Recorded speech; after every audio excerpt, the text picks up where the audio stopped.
quando nós estamos vendo o nosso doente, nós temos que avaliar o seguinte: esse doente vem da comunidade, vem do hospital, está na UTI.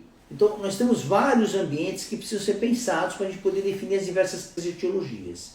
O que é etiologia? Etiologia nada mais é do que o agente que está infectando aquele doente. Então o que ocorre? Muitas vezes você tem um paciente com pneumonia comunitária e na comunidade essas infecções bacterianas têm um perfil. Classicamente, as bactérias mais comuns que infectam pacientes com pneumonia comunitária são, em primeiro lugar, Streptococcus pneumoniae, que é o pneumococcus. Ainda nesse grupo, ele é um grupo, o pneumococcus, pessoal, é uma bactéria gram-positiva, coccus, né? É um coccus gram-positivo. E esse grupo de gram-positivos são os mais frequentes da comunidade. Então nós temos o Streptococcus pneumoniae, que é o pneumococcus, outros Streptococcus, beta-hemolítico, com formaldeído pode ter envolvido, e o Staphylococcus aureus. Esse grupo de gram-positivo, eles lideram a frequência de infecção bacteriana comunitária. E logo em seguida você tem alguns bacilos gram-negativos, como hemófilos, o hemófilos de influenza, como o Oraxella, e às vezes alguma enterobacteriáceas, que são aquelas bactérias gram-negativas de tubo digestivo, tipo Escherichia coli, Klebsiella, que são um pouco menos frequentes. Então esse grupo de agentes são os grupos comunitários. E aí o que acontece? Nesse raciocínio, você tem pneumonia aguda com bactérias comunitárias, nós temos a análise antimicrobiana. Então eu vou definir uma terapêutica exatamente relacionada a esse raciocínio dos agentes etiológicos. Lembram que eu já falei uma vez para vocês sobre os 4 pilares do manejo da doença infecciosa? Então as cepas vão definir o tipo de terapêutica que a gente vai fazer. Então, a terapêutica para a pneumonia comunitária, ela está muito relacionada a esses gram-positivos. Por isso que o esquema terapêutico para as pneumonias comunitárias passam por beta-lactâmicos, como a amoxicilina, algumas cefalosporinas.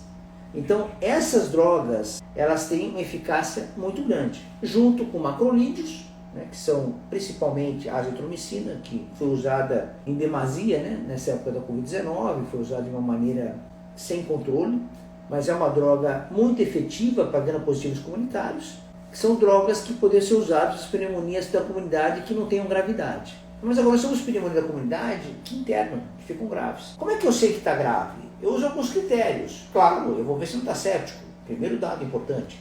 Se tem sepsis, você tem alguns aspectos para sepse. Então a gente já conversou sobre isso, sobre critérios. Se tiver uma disfunção orgânica, se tiver hipoxemia, ciência renal, confusão mental, você fala, poxa, esse doente, além de ter a pneumonia, ele tem uma lesão de órgão-alvo importante, mesmo que seja pulmonar. Então você já toma mais cuidado, você considera como sepse, vai internar esse doente e vai manejar com antibiótico de maneira diferente. Então, além de ser séptico, você pode ter outros critérios de gravidade.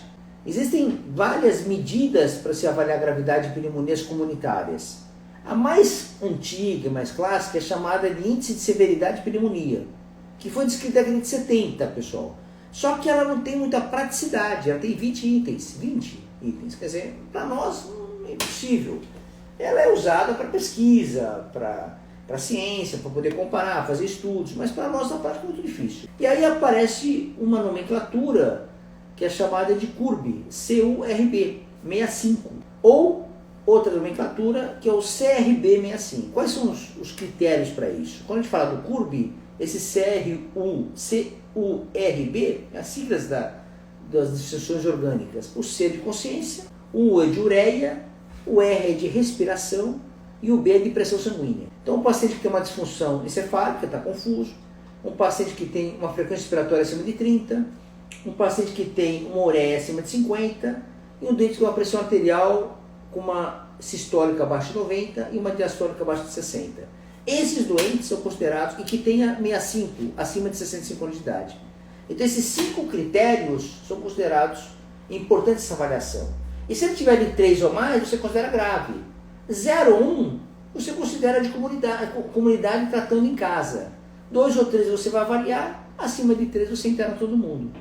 Então esse é um critério importante. Você pode também usar um mais simplificado um pouquinho, que é o CRB, que tira a ureia, fica a sua consciência, respiração e pressão sanguínea e a idade de 65.